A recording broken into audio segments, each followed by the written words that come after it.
So, hi everyone. This is Ahmet from Agile Space. As you know, we're facilitating regular events that we invite people to talk, to share, and to explore things, to learn new things.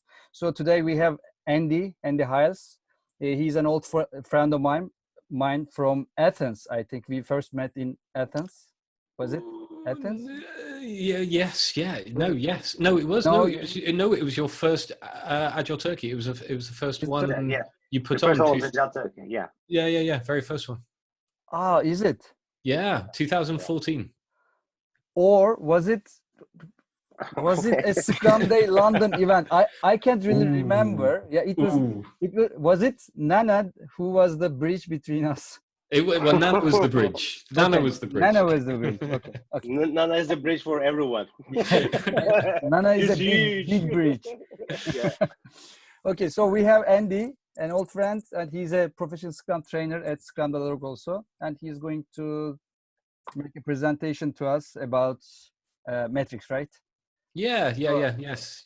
So Andy, it's the stage is yours. Let's awesome. Say. Thank you, and genuinely thank you. I have really fond memories of that event and meeting you guys in Turkey and how gracious you were, and genuinely, bottom of my heart, thank you, and thank you for inviting me back. It's really nice to come and speak again and have an opportunity. So we've got some people. I'm kind of going to introduce, I don't know whether it's a new tool for people, but I want to show you, I guess what I want to give you in the next, I don't know, 3/4 of an hour maybe, or less. Let's see how we go. Is just an intro into maybe a new tool for facilitation, so you'll get that out of it. And then we're going to go and talk about metrics. And I'm going to give you an example of metrics and how I've used metrics for forecasting in complex and complicated worlds. So, and some people are already doing it. Hopefully you can see my screen. If you get open your mobile device or an iPad or whatever it is, and you go to menti.com and put the code in, you'll be able to kind of like play along. There aren't a huge amount of these slides. I've put a few in at the start, and there's probably a couple at the end. And this is a tool I use as a trainer a lot for virtual facilitation. It's just quite nice. So, you know, again, as you come out of this, you can go, oh, that kind of tool is kind of cool. It's I don't think it's particularly free, but, you know, it's something you can take away. And you can build nice little word clouds with it, which is kind of cool. So I put a couple of slides up. One was like, you know, who's around? Who have we got? So we ask all the people to go to menti.com and enter the code. Cool. Yeah, they're coming through. And if you have any issues kind of getting onto it, do let me know. Once or twice we kind of get a few dropouts, etc. Okay. So we can come back to this if people haven't had time. But let's keep going. So what I want to know, and we were talking kind of in the preamble for this, is you know, how is life where you are? And I was kind of explaining, and actually I didn't explain, you know, in the UK I think I spent about a month without seeing a bag of pasta and a potato. What I'd like to find out though is, you know, how are people feeling now? You know, in the UK we're 6 weeks or less into lockdown. And I talk to people on a daily basis, and I get kind of varying degrees. And I go through stages myself at the moment, which is kind of like, I go through, you know, unhappy and uncertain. And some days I'm kind of like, I'm okay. You know, I've got, you know, there's things to look forward to. Awesome. And the cool thing about this tool is hopefully at the end we might be able to play some of this data back on top of itself, and we'll see that come back. Okay, so we've kind of got like, some people are excited, some people are uncertain, we've got some people are happy, which is cool. So we've kind of like got this pattern between uncertain and excited, uncertainly excited, which is kind of cool, and some unhappy. And we'll come back. I think it's this one. We come back on the data, and we'll see how that plays out. So this talk is around metrics and measures. There's a slide in a minute where I introduce myself, but I'm a professional Scrum trainer with Scrum.org. one of my passions is the Kanban course, the Professional Scrum with Kanban, and that's kind of led me down this whole world of actually how do we predict the future. And there's some great talks. So if you go and seek out Dan Vacanti on YouTube and go and find his talk about hurricanes. Or actually, he's got one around the British tennis championships. I think might be part of the same talk or a different talk. He's done one around the Titanic. There's loads of different kind of talks around, you know, predicting the future. And people try and predict the future. And if we could predict the future, we'd all play the lotto. And actually, probably the lotto wouldn't exist, et cetera, right? So you can play that pattern. So, you know, in our kind of uncertain software development world, you know, how are we predicting the future at the moment? So if you go on, again, follow along on menti.com, I want to know how you are predicting the future at the moment. Are you using story points? Maybe you're capacity planning, maybe you're just guessing, maybe you're doing something else.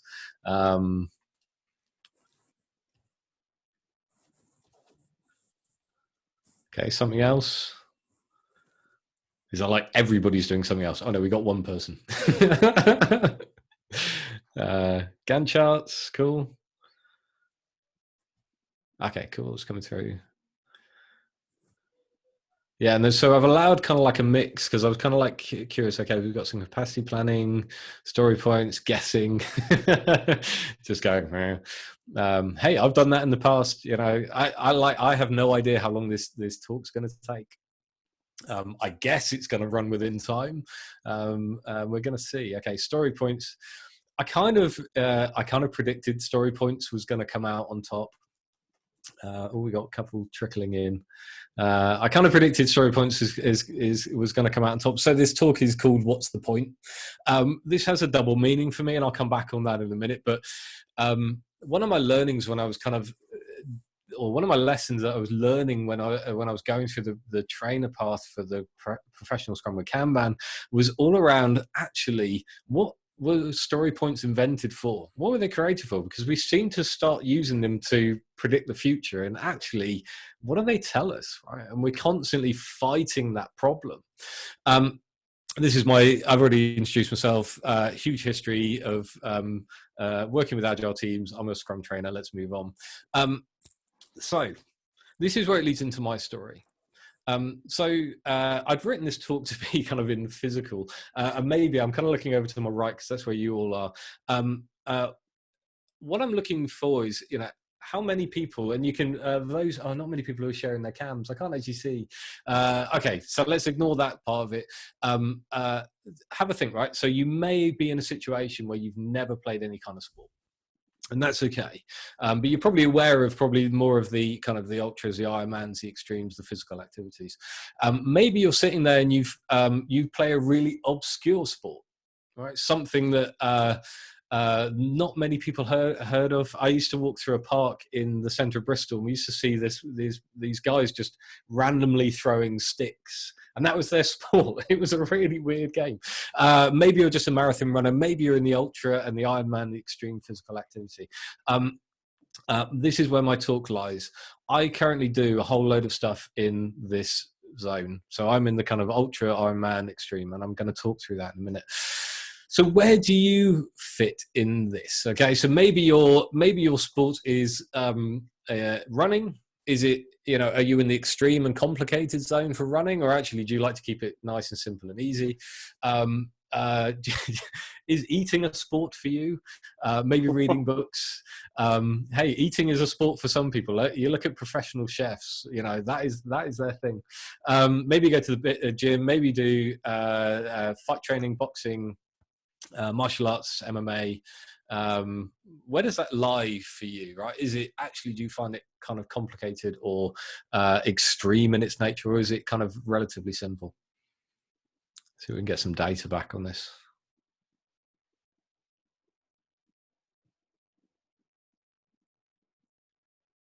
I'm hoping there's like a significant delay.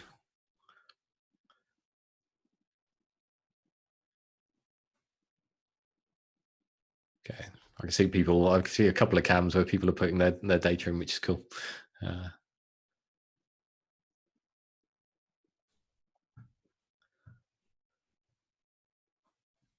Cool. We've got a couple. Okay, we've got one coming through. So, awesome. Okay, cool. See, now if my color blindness, I should have looked at this from a colorblind point of view. I can't tell the difference in color between reading books and the fight training. So you could be reading books and fight training. So that's really interesting. A lot of people are like lying down. You know, a lot of the data's down in here, which is kind of like the simple, easy software development. Yeah, complicated. You know, and this is what I was hoping for. I was hoping for. You know, software development is complicated. We're constantly fighting this battle of being asked to do something that most people think is relatively simple and easy. And actually, when we hit it, you know, it's extreme and it's really complicated. I used to be a software developer many years ago. I was a software developer, and I don't think back then, you know, we're talking, I don't know, a random figure, 15 plus years, you know, I don't think back then I ever connected the dots in terms of thinking how simple people were thinking about the problems they wanted to solve. I want to go and, I want you to go and build me an app that will, you know, collect data from, you know, app B. You know, and that's quite a simple request when you say it in words, but actually when you come to develop it, it's quite a complicated thing. I want you to go and run over a mountain several times over with a significant weight on your back. You know, sounds like quite a simple request. However, when you actually try and execute on that request, things get a little bit more complicated. So how do we deal with this, you know, typical problem from a software development point of view? Well, we wrap story points around it. You know, we kind of say, well, you know, we think, actually, I'll flip back, right? We think this is really complicated and hard, therefore it's 100 story points or whatever that may be. Okay. All that does is it just tells us it's hard. It just tells us it's complicated. It doesn't give us any more information. So, but however, we're using that for some level of predictability and it just doesn't make sense. This is where we kind of like fall down a lot.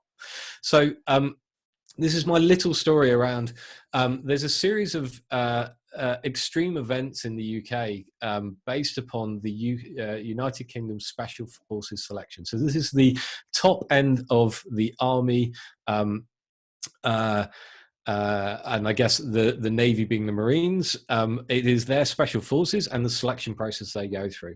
So there's a company in the UK that is set up to kind of simulate some of the selection process in terms of fitness. So it's in that ultra Ironman, you know, ultra marathon zone with a little twist. Now, if you're going to go and story point that, you know, it's way off the scale. So why bother? And that's what I kind of want you to kind of get out of this. Why would I bother to go and even bother to story point it? So let me tell you about it, okay?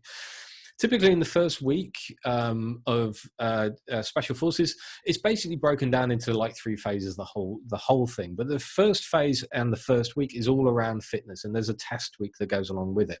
That is based in a particular part of the UK called the Brecon Beacons. Now, this is an iconic photo for anybody who's either tried or attempted this stuff. This is the starting gate for only one of the events, and it's called the Fan Dance.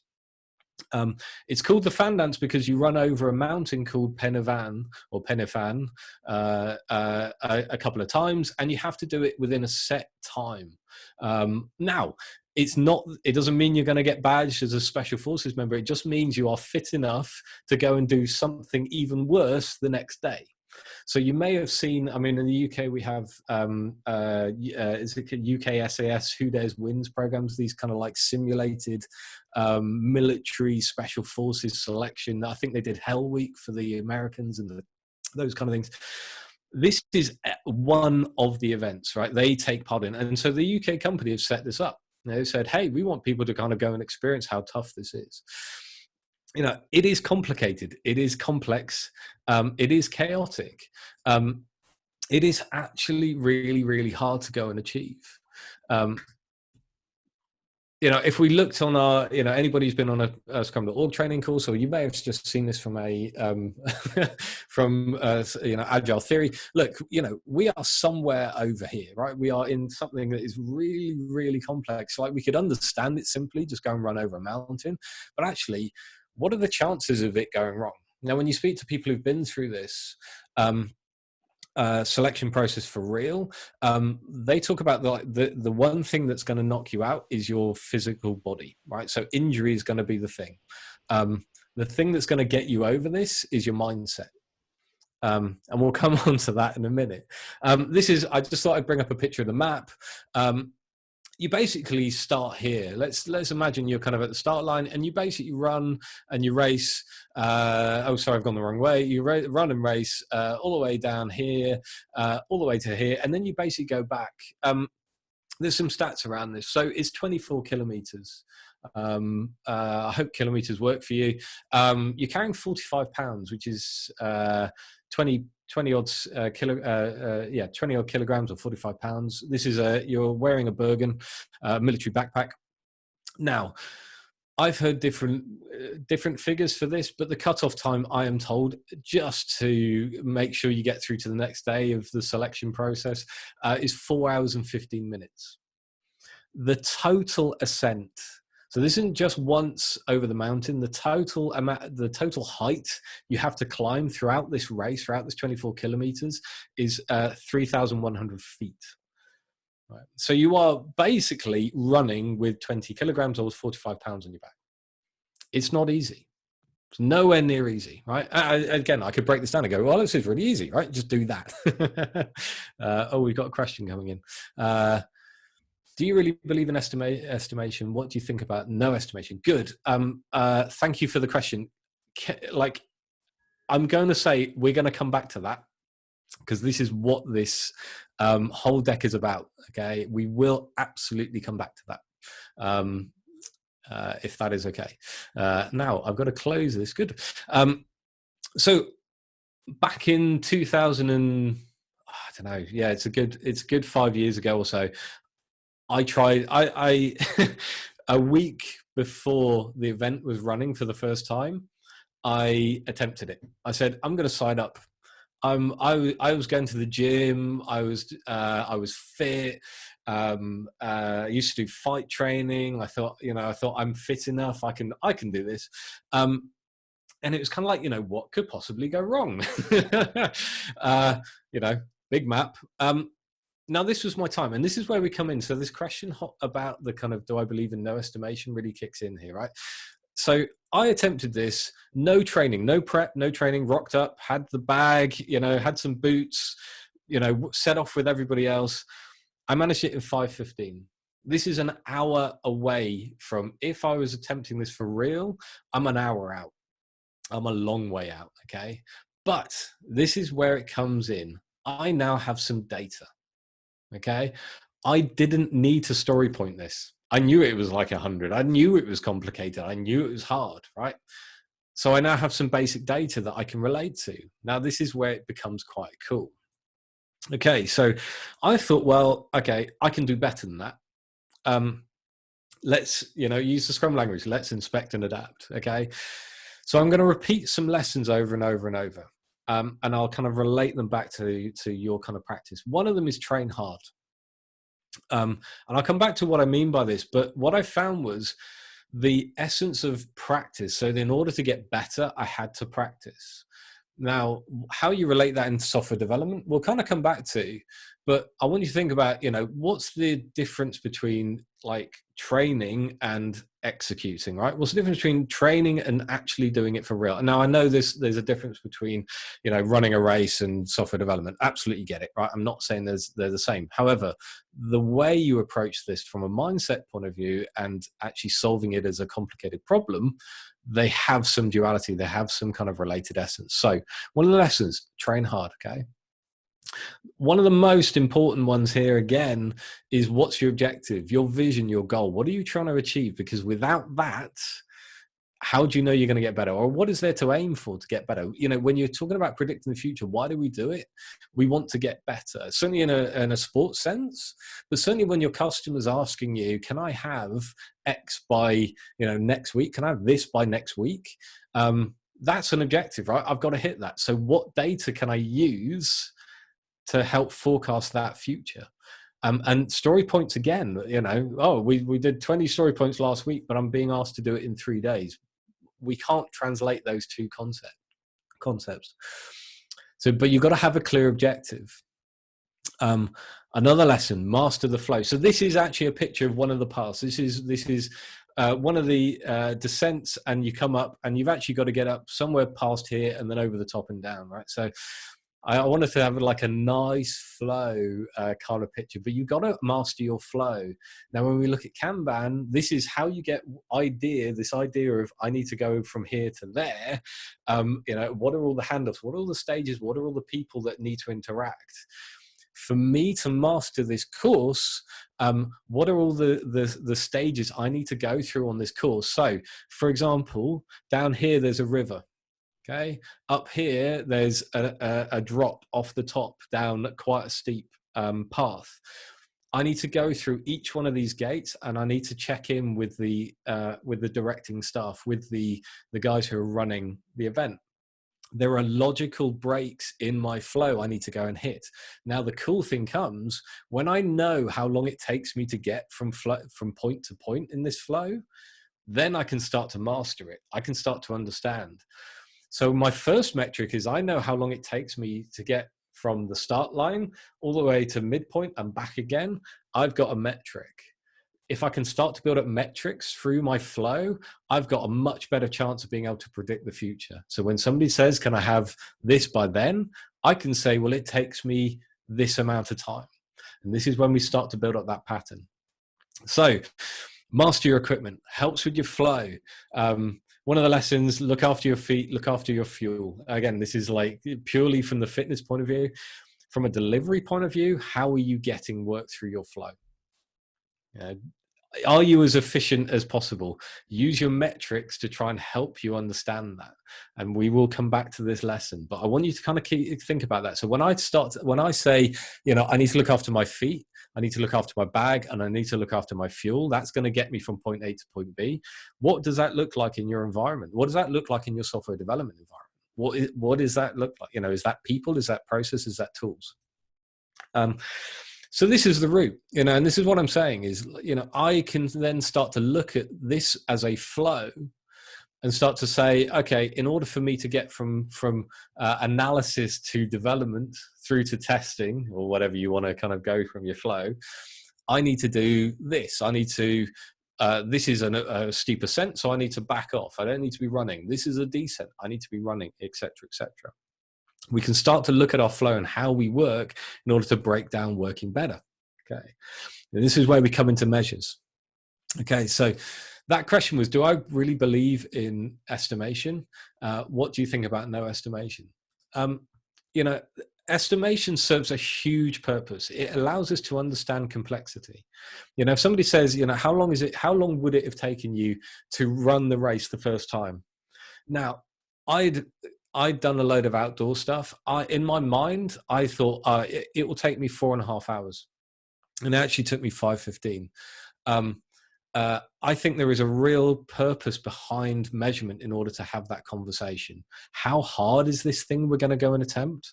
Absolutely. Let's have some attempt at looking at the problem and breaking it down. However, when it comes to guessing where the future's going, you really need to start looking at measures. You really need this stuff behind you. For people who are athletes out there, they might recognize this. This is from a tool called Strava. Strava basically tracks your progress. This is, I believe, let me check. Yeah, this is actual data from not the first race, one of the races I ran. Now I've got some measurements and my flow. I can see the peak of the mountain here and the return of the peak of the mountain. You can see when I'm tired and I've got to get back up that mountain, I've got to reserve either energy, or I know that that's going to take me, as I found out of doing this several times over, I knew that little bit was going to take me 15 minutes or less. So I knew when I was coming up to the return, if I wanted to get under 4.5 hours for getting my work through or me through to the gate, I knew I had to get through there in a certain period of time. This is when it comes cool, because if you start to look at your flow from a software development point of view and start to look at how you measure and start to say, well, look, it takes us, this long to get to here, to get to here, to get to here, we can actually start to predict the future a little bit better. We can start to say, well, look, we believe as a team, actually it's going to take us, a day, 3 days, 4 days to actually get through QA or whatever your flow is. Okay. So this is my lesson, right? At no point did I wonder how many story points this is. I went through the flow and actually had some measures coming out the back. So I went through this again. Okay. And, out of all the things, what could possibly go wrong? I think it was a month before the race, I blinded myself. Don't ask how, I just did. And this was a picture of me out of hospital. I actually ended up going to see a specialist to see whether I could replace the cornea in my eye.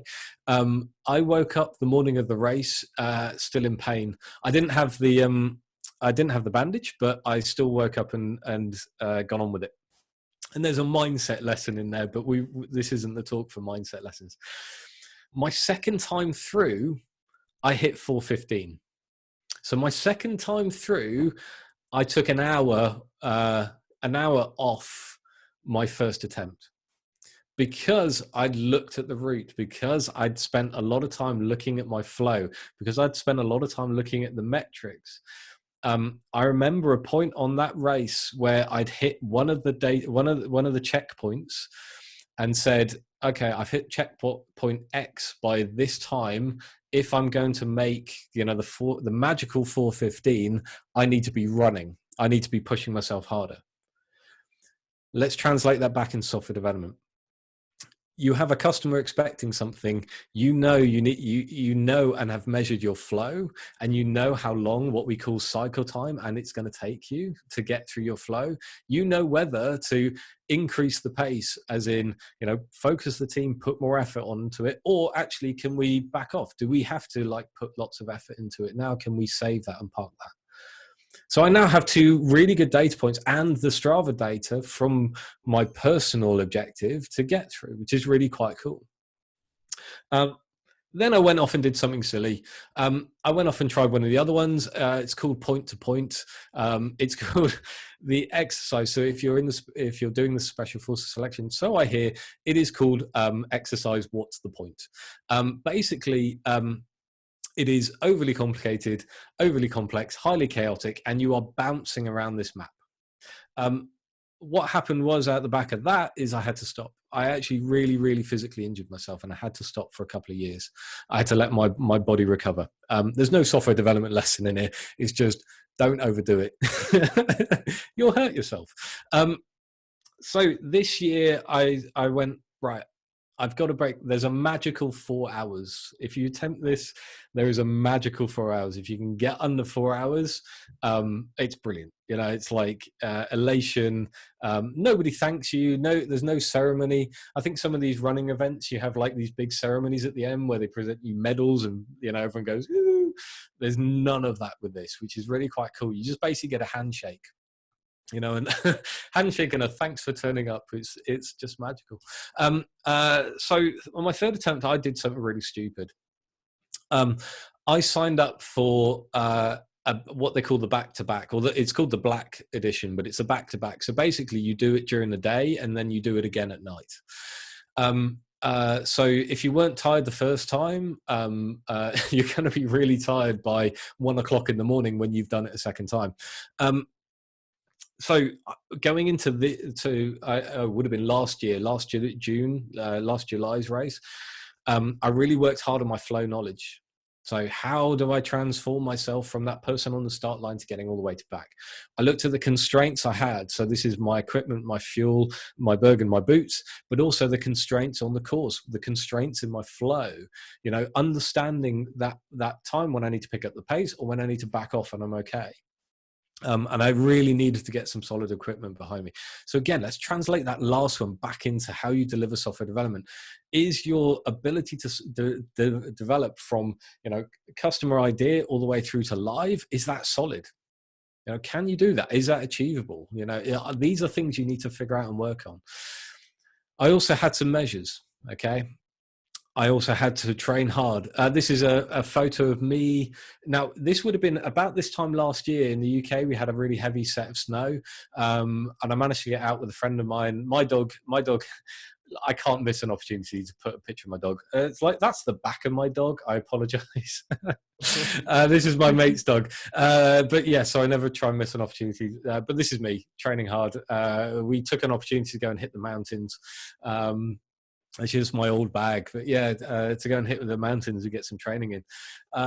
But this is it, right? So train hard and execute on that training. When we think about how we push work through, this is your retrospective, right? So this is like, what can we learn from what we're doing on a daily basis to execute harder, to build our pace, to make sure we're the fittest, leanest team in order to hit that opportunity to transform idea through to customer expectation.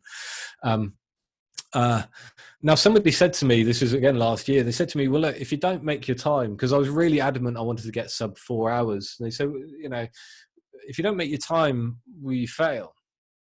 And it really got me thinking about, actually, from my personal point of view, what does failure mean? For me, on that event, actually, I trained so hard, failure meant not turning up at all. Right. So in my mind, actually not giving it a go was failing straight away. How you translate that into software development, I guess if your team are basically just backing off and saying, I can't straight away, maybe that's failure for you. I don't know. But certainly for me at this point, it was like, well, look, if I can't muster, I guess, and this is the mindset stuff, if I can't muster the energy, the kind of the mental energy to turn up and give us a go, then that's failure for me. If I get halfway through the course and injure myself, at least I've given it a shot. So guess what happened? I think this was 2 weeks before the event last year. What did I do? I was training. I was out training, and I ran. It sounds really stupid if I say it like this. I ran into a tree. And it's kind of like, what, you didn't see it. Basically, I was off a path. I pushed through some trees, and a branch came back and hit me in the face and took a big chunk of the same eye. Took a big chunk of the front of my eye off, and I was kind of like blind for a week. And again, I trained so hard, I just carried on. So my time was 3:47. I managed to hit, that magical under 4 hours. I got 24th place on that race, which I came down the mountain, and I was incredibly emotional. It's one of those moments where I trained so hard, put all my energy into delivering it. And I kind of, again, when I'm doing this talk, I always think, wouldn't it be amazing if we're building products for people who are consuming them, and customers are really grateful, but also the feeling that a team gets when they create something and it goes live, that should be that elation, that should be that emotion. It's like, my God, we worked really, really hard and we've done it. We've hit whatever, my objective was sub 4 hours. We produced this product and it's, doing X in the community. We've got people in the UK who are building apps for the NHS trying to help, doctors. And, it's that kind of emotive thinking, we're doing some kind of good. We're doing it for the right reason. So here's some data. So I had some data. I've now got data I can go and use, right? And this all started from that one point of data. If you remember right at the beginning of this talk, I had that one point of data, which is the first time I tried this, I got 5:15. I had a data point, so I could then work off that. If you start to measure how long it takes for work to get through the flow of your team, you have a data point. Then work on that. How can we reduce it? How long does it take to get through? How long does a change take to get through? QA or development or testing or whatever you want to call it. We now have data. This is my data. You will have your own.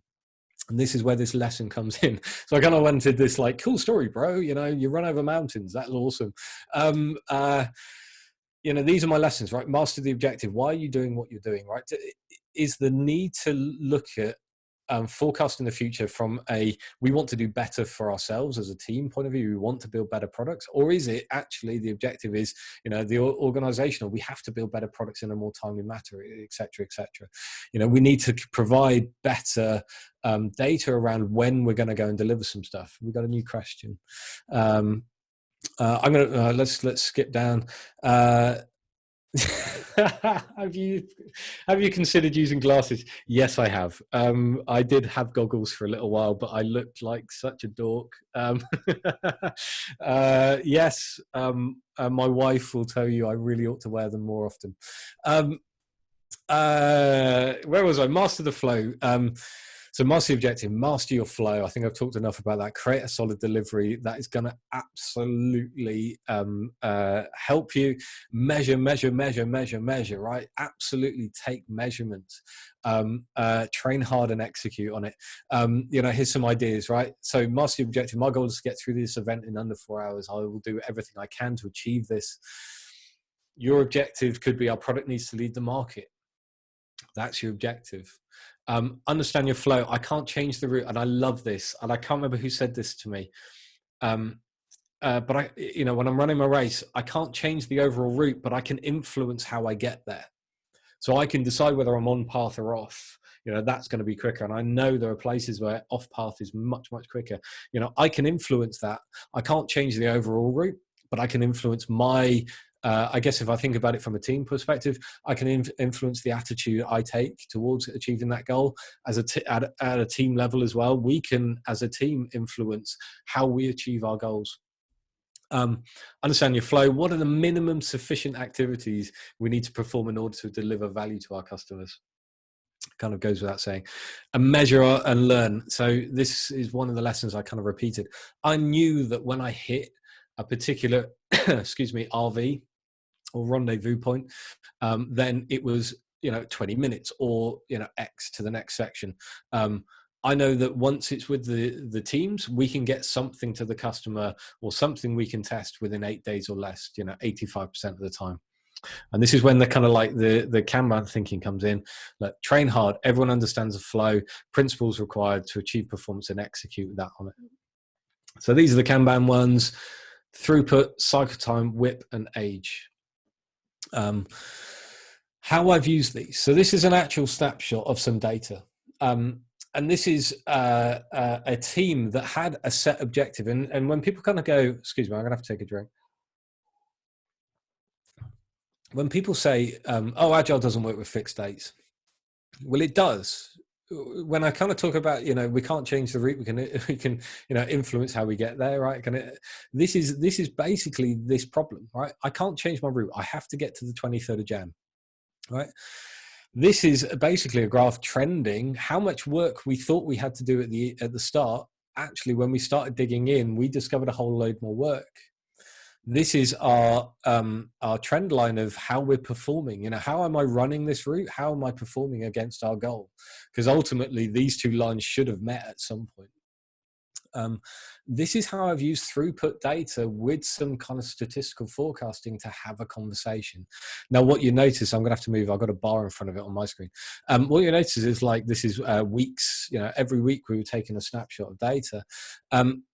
And every week we were having a conversation as a team. Hey team, how are we doing towards our objective? Oh, it's gone up, but our ability to deliver hasn't. What are we going to do? Maybe we need to think about reducing the size of the backlog. Can we cut from it, etc., etc. And these are all These are all ways of using different measures. We knew how long it potentially could take. We had some kind of statistical measurement. None of this had a story point in it. And that's the thing. We knew some of these items might be more complicated. Some of these might be more simple. But all we knew at this point is we had 45-ish things to get through. I think actually 44, if I'm correct.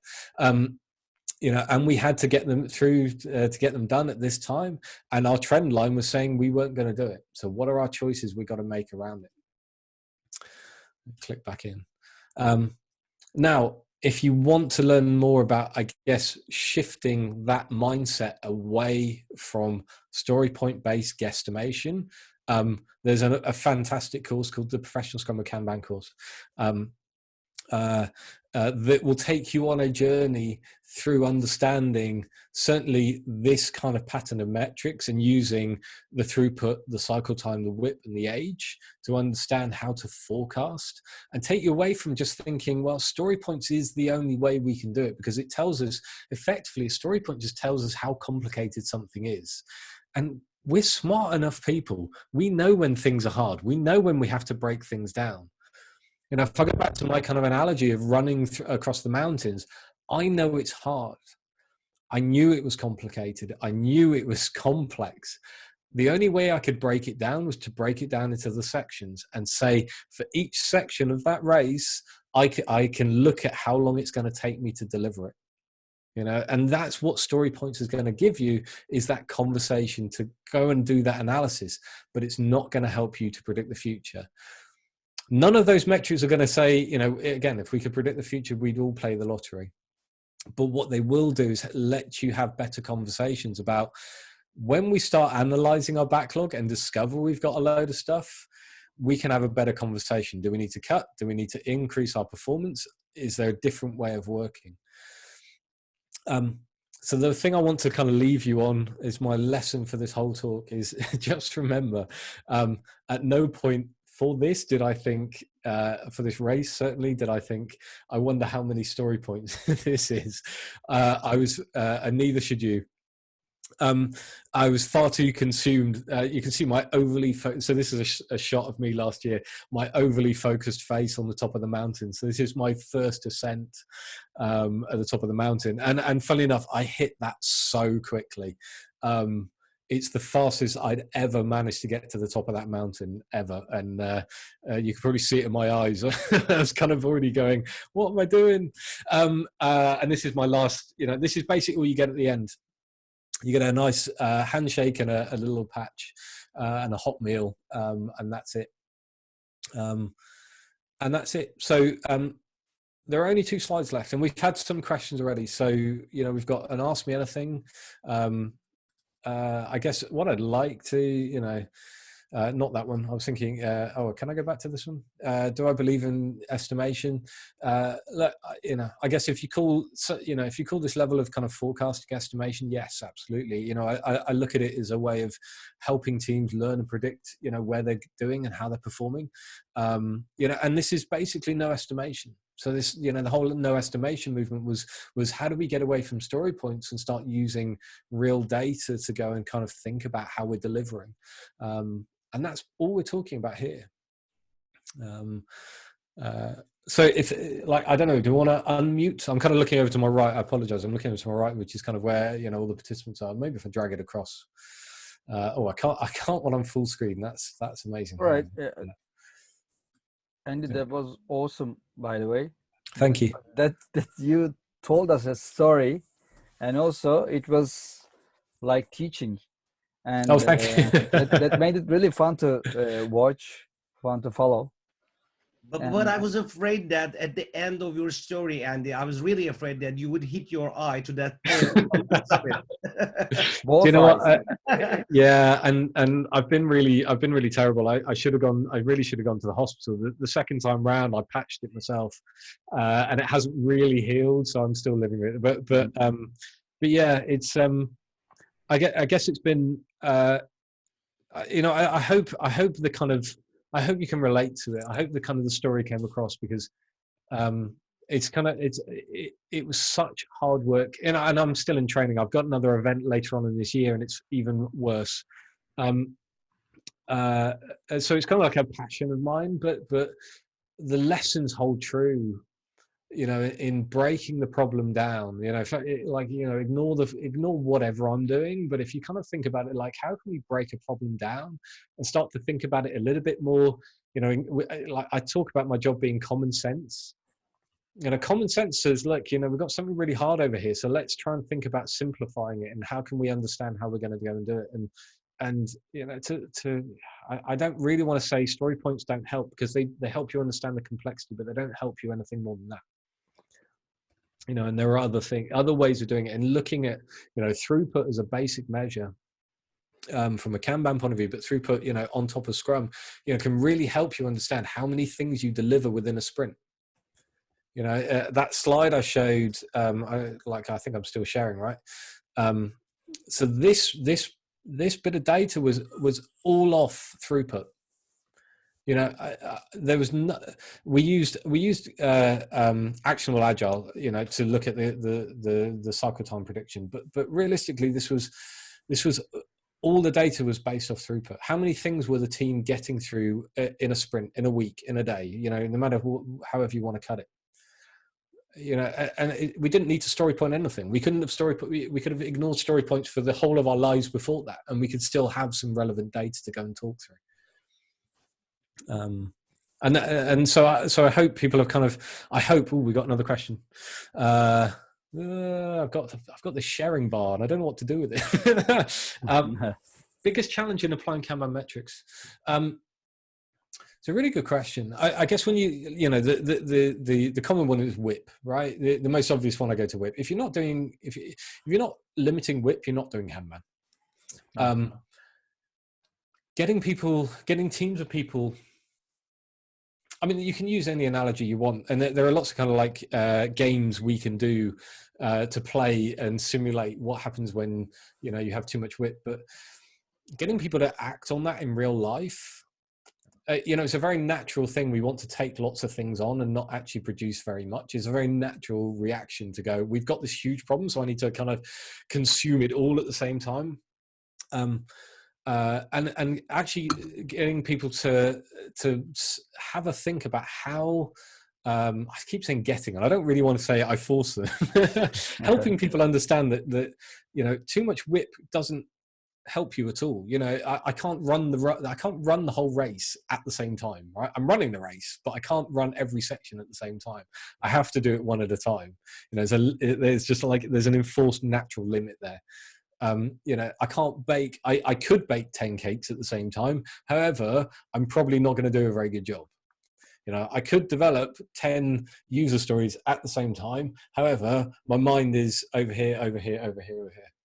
Yeah. You know, so, you know, I can put some kind of like analogies, implied limits. You know, I can't do 2 of these talks at the same time on 2 different topics, right? But that really is the hardest challenge, is limiting WIP. You know, so it's really hard to convince people to limit work in progress, because yes, we tried it on portfolio level recently, and we asked the management guy to put a limit. Then we put the limit. Then 1 month later, she said it's not working. We have to put more stuff in progress in order to deliver more. So yes, and sorry. Sorry, and the point of view to WIP limit is something like, oh, it's nice to have. No, it is not. It is mandatory to have a WIP limit, but it's nice to have that. We have a WIP limit so we can focus. No, it's not. You have to. Yeah, that's the point. There's a statistical model. There's a mathematical model. Yeah. Which you can kind of very easily demonstrate. I'm kind of like, I haven't got typical for an agile person. I've got nothing around me to draw. But there's you know, no Sharpies. What I need to hand my notice into Scrum.org. I haven't got a Sharpie with me. There's a very simple model with triangles where you effectively say, look, you know, if your input and output cues are matching, right? I'm guessing you have come across that. You know, you go to the supermarket and they have those self-service tills.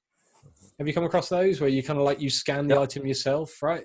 Yeah. Now, if you had perfect flow, and this is what we're talking about, if you had perfect flow, the rate of the conveyor belt, right, your items on the conveyor belt would match your, you know, your ability and the machine's ability to scan the barcode. Yeah. Right, and that's perfect flow. right? However, we build a bottleneck because we're stupid humans and it's a stupid machine, and we build a bottleneck. We can't scan more than one thing at any one time, and we build up this kind of pattern where things start to take longer because of that as a bottleneck. We're trying to do lots of things all at the same time versus just kind of try and have this nice even flow. I guess, you know, the analogy doesn't really work very well, but that's what we want is, you know, by limiting ourselves to being able to, I guess, only scan one thing at a time, or trying to figure out how to kind of reduce the amount of bottlenecks we have, you will get things through. You will get, and this is the thing, you will get the right things through the flow. And this is a focus tool. You know, limiting WIP is really all about focusing, and it can reduce cycle time. And, you know, we can show the model, but realistically, you know, it's the same problem. You know, a great question to ask. So anybody who rejects the WIP argument, right, is say, what happens when you have somebody hacks your system or you have a major defect? You know, what do? Well, you create a team and they go and fix that problem. Okay, so you have a huge amount of focus on that one thing. You know, and you might start to look at the way you deliver and you might start to change, but effectively we are limiting ourselves to delivering one problem. We can fix something in a day, in a minute, in an hour. So why can't we do that all the time? And if we limited our WIP, would we see the same behavior? Would we see people focusing on fixing the right problems and, you know, delivering within a better time, you know, the right stuff? And that's where, you know, again, like, you know, the challenge in applying is actually probably the applying, right? Is you know, helping people understand it, but also, you know, actually keeping to it. Is there any practical way that you can advise people where they can actually convince people to try? So, I mean, well, is it through a training or? Yeah, I mean, so, you know, of course, come on, you know, the professional Scrum of Kanban is just I want to say every time I deliver a training course and I talk about it, I want to say it's my favorite one, and then I feel really bad. But it's my favorite for lesson. It's my favorite for mindset change lessons. You know, the PSM is great. Is my favorite for like that hard hitting burger kitchen thing. You know, like don't fix yourself. But the professional Scrum of Kanban really changes people's perspective around how they deliver work, and because you're hitting them with flow. The other place, you know, the other thing that came to mind is have a look. I wrote, and I might be able to find a link, and you can probably send that out afterwards at some point. Have a look at, I created a thing called a lean coffee Kanban. And it was a exercise I ran with a team. It was a retrospective I ran with the team around lean coffee.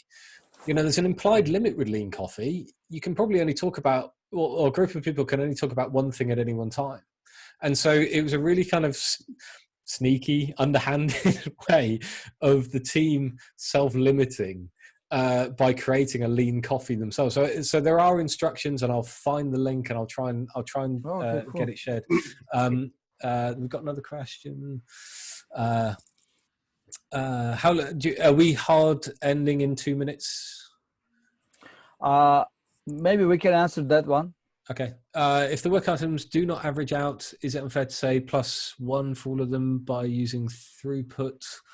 I'm not sure. Can we unmute whoever put that one in? Maybe you can help me understand that one. Are you talking, is this a size? Are you talking like story point sizing? Maybe the person who asked it can clarify. Maybe you can unmute yourselves, guys. Anyone? Well, this is an auto-generated question, so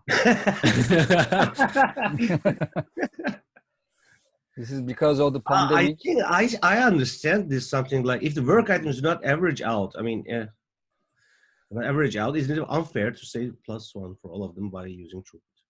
Yeah, it's like instead +1 is like you are adding the numbers. Yeah, adding it up. Yeah. I mean. So there is a big one and a small one. Then you add it up. Is it 2? Yeah. No, absolutely. And this is where you come back into looking at. So in the PSK, in the Professional Scrum and Kanban, we provide you with a lovely chart called the cycle time scatter plot, and it effectively has lots of data points on it.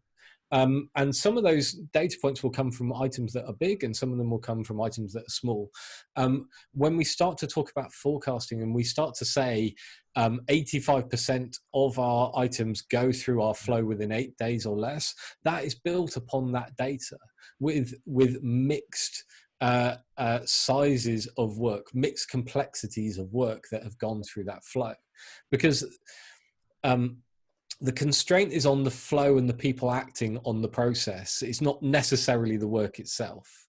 So the work can be more complicated, can be much more easy, but actually in the Professional Scrum with Kanban course, we play the Get Kanban game exercise. In that exercise, there is a really, really difficult thing. I'm kind of giving it away, but there's a really, really difficult thing.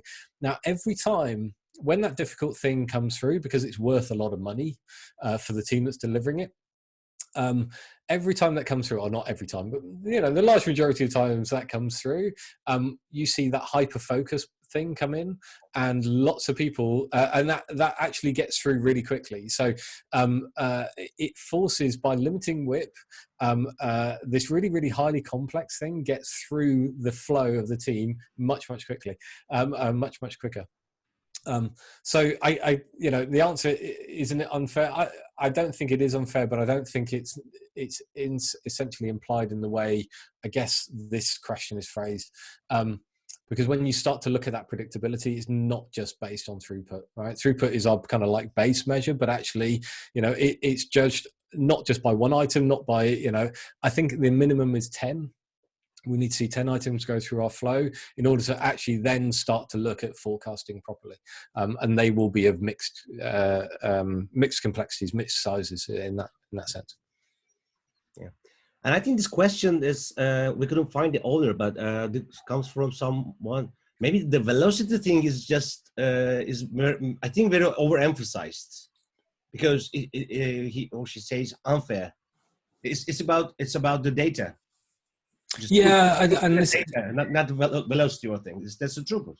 Yeah, and I mean, again, it's all data can be manipulated. Yeah, like absolutely. Anybody that is asked, asked to produce, can you do 300? Like, story points are just the best one. Can you do 300 story points by next week? Yes, I can. I'm going to do the smallest thing and call it 300 story points. Like a really bad example of manipulating data.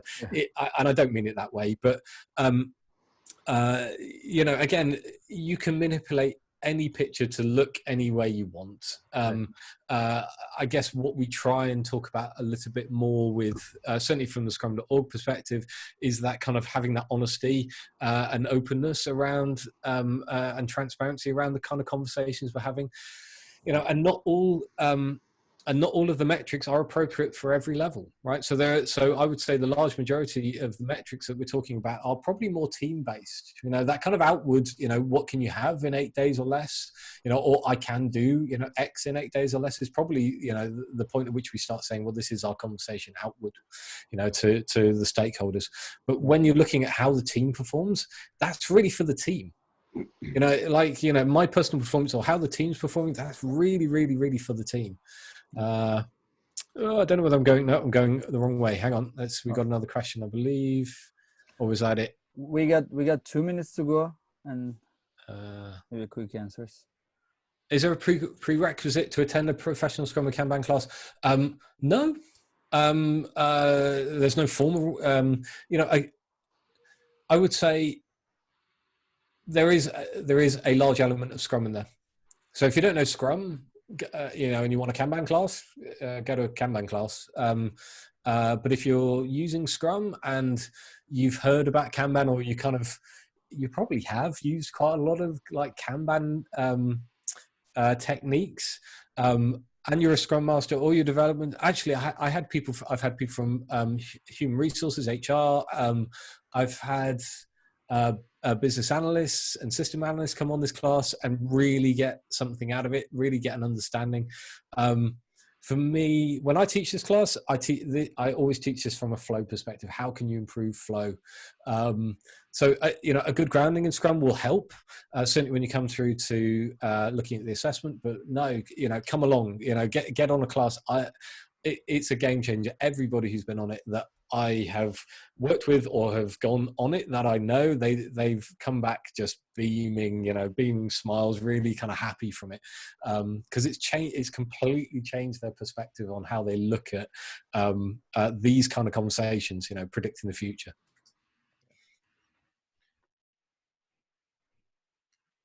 So I think we're out of questions here, and you guys are on mute. Yeah. Cool. Andy, thanks again for coming. You are more than welcome. No, thank you for inviting me. Again, the opportunity is brilliant. Thank you. Yeah, and thanks. As far as I know, you are making a program or something like that. Maybe you can talk about it. I don't know. I saw your LinkedIn posts. Yeah, so I mean, I have a I have a YouTube. I kind of, you can go find me on YouTube. You can go find me on LinkedIn. It's kind of primary sources for me. Over the last year, I think it's been going about a year now, I've just started talking to people. You know, and you'll probably find most of them are within the Scrum community. Some actually aren't. But I've just kind of tried, I guess what I'm trying to do is just like humanize, like theory, right? And take away theory from a lot of the conversations and talk about application from a human perspective. And so I talked to a good friend of mine last week. I think we released a video on YouTube, and he was doing an experiment of mine, which was around providing the team with monetary control, budgetary control. Wow. And how they spend the money on either improving the product or improving themselves. So those are the kind of topics. So you might find some of it Scrum, but realistically, it's just trying to humanize it. So yeah, thank you. It's I guess we'll try and get some links out after this. Okay, that's cool. And thanks again. We're about to close, or we are closing now. I'm going to stop the recording, and we're expecting to see you more in Agile space. If you have other topics, please let us know and come and share with us. Will do. Yeah. Absolutely. Well, thank you. Lovely to meet you again, and yeah, stay safe, everyone. And do take care. And thank you very much. And I really love the way you tell about the PSK class, and it was a very eye opener for me as well when I got the training. Yeah. But I have a but we can discuss because it requires there's no prerequisite. But Steve may be angry with me about that. But there's no prerequisite maybe. But there is a need that there is in place. The professional Scrum is in place. Yes. Yeah. Absolutely. And in Turkey, it's most of the time it's a big problem. I need to stop the recording. Haven't you stopped recording? I told you. I told you were going to say bye. Okay. Say bye, and then we can discuss the Scrum. I told you had already. Okay. No, not yet. Okay, bye, guys.